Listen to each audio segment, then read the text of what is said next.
I'm Jeanette from the Enosburgh Public Library, and today I'm bringing you another virtual story time. Today's story is When Dinosaurs Came with Everything. Now, this is a book that we've had in our family library for quite some time. It's one of our favorites. When you see the story, you're going to see some ripped pages and probably some stains. It's gotten a lot of love, so you'll see some of that. This is written by Elise Broach and illustrated by David Small.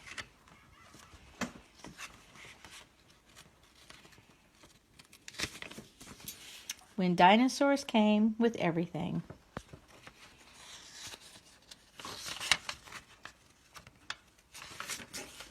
Friday is errand day. My mom goes on boring errands, and I have to go with her. And this Friday seemed like every other Friday, until we got to the bakery. A sign above the donuts read, "Buy a dozen, get a dinosaur." I couldn't believe my eyes, and neither could my mom. "They must mean a toy," she said. But when I took the box of donuts, the lady behind the counter said, "Hold on, little guy. Don't forget your dinosaur." And there he was. "Mom!" I yelled. It was a Triceratops. "What?" cried my mom. She did not look happy. "How are we supposed to get that home?" The bakery lady smiled. "Oh, don't worry. He'll follow you. They always do." And he did, all the way to the doctor's office where I had to go for my checkup. My mom shook her head. "What are we going to do with him now?" She looked him up and down. And that took a while. "We can't bring him inside," she said finally. "He'll have to stay in the parking lot."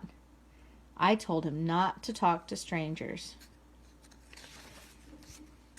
After my checkup, I asked for a sticker, like usual. "No stickers today," said the nurse. "Just dinosaurs. With a shot, you get 2. "I want a shot," I said. The nurse smiled. "Not today, buddy, but you can pick up your dinosaur at the front desk." "Mom!" I yelled. There at the front desk was the Stegosaurus. "What on earth is going on?" my mom cried. "It's a special day," said the nurse. "Today, dinosaurs come with everything." "Yes," I said. "No," my mom groaned. We walked down the street, and my Triceratops and my Stegosaurus walked right behind us. Thud, thud, thud. They made friends right away. Across the street, other kids had dinosaurs too. I saw an ankylosaur, a duckbill, and a velociraptor. We all waved at each other. Our mothers glared and kept on walking. "I think we'd better go home right now," my mom said. "But what about my haircut? The barber's waiting for me." My mom looked at the dinosaurs, and then she looked at my bangs. "The barber always gives you a balloon, doesn't he? A nice balloon?" "Uh-huh," I said. I didn't want a balloon. I wanted a barosaur. At the barber shop, I gave my Triceratops and my Stegosaurus donuts for a snack. They waited outside and watched through the glass.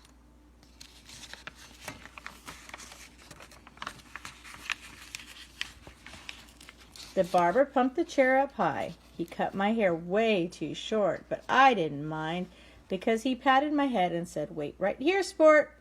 He was gone for a long time. My mom tapped her foot. "I don't like this," she said. "Where exactly do they keep the balloons?" Just then, the barber came back with something flying over his head. It wasn't a balloon. "Mom!" I yelled.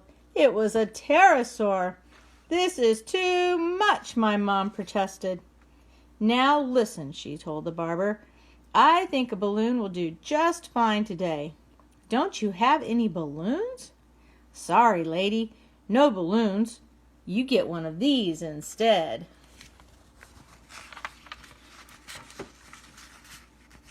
It was like that everywhere we went. At the shoe store, the sign read, "Buy 2, get dinosaur free." My mom decided my shoes would last a while longer. At the theater, we could hear the popcorn man shouting, "Butter! No butter! You want a dinosaur with that?" My mom said we'd go to the movies another day. At the diner, I wanted to stop for a hamburger, but then a girl walked out with a Tyrannosaurus Rex. "Okay, that's it," my mom cried. "We are definitely not having lunch there." She looked at my Triceratops, my Stegosaurus, my Pterosaur. "What are we supposed to do with all of these dinosaurs? We don't have room for them. We can't take care of them." I hugged her leg. "Don't worry, Mom. They can live in the backyard." My mom shook her head. "Sweetheart, they're not toys. Dinosaurs are a lot of work." "But Mom, look! They eat anything, and they sleep outside." "I'll do everything, I promise. Please, Mom, please." My mom sighed. "Well, I suppose we can't just leave them here." Thank heavens we didn't stop at the diner.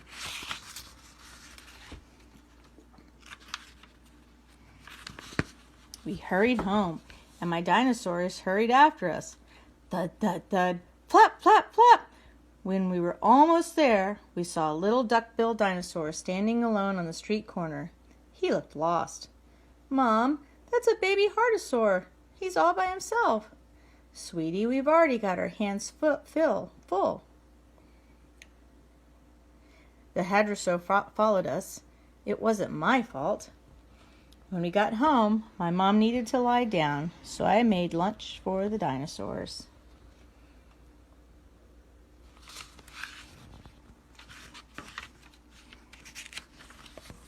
Then I showed them where to go to the bathroom.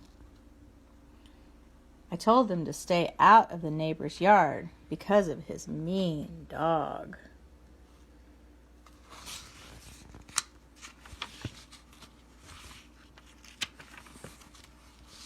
And I showed them my slide, my tire swing, and all the toys in the garage. They seemed to be having fun, but they really went wild when I took out my frisbee. The hadrosaur had the first throw. This frisbee landed on the roof. I saw my mom watching from the window. "Is everything all right out there?" she asked. "Everything's fine, Mom. We can get it down." And my pterosaur flew up and plucked the frisbee out of the gutter. My mom kept watching.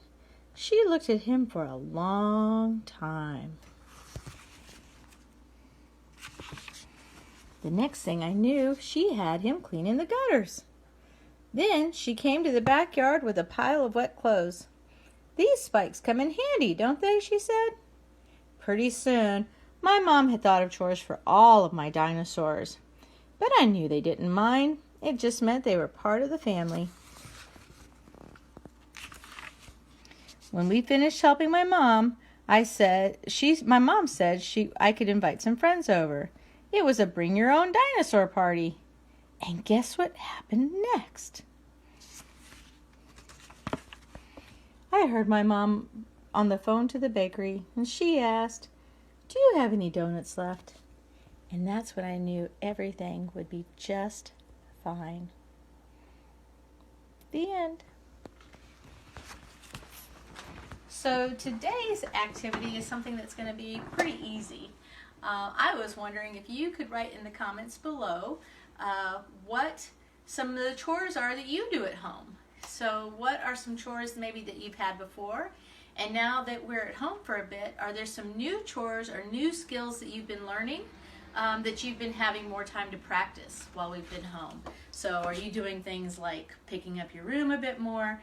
Are you learning how to wash the dishes? Are you learning how to sweep, vacuum? So what are some things you're doing at home? Why don't you add them in our comments on our library page and let us know what you're doing and what you think of that.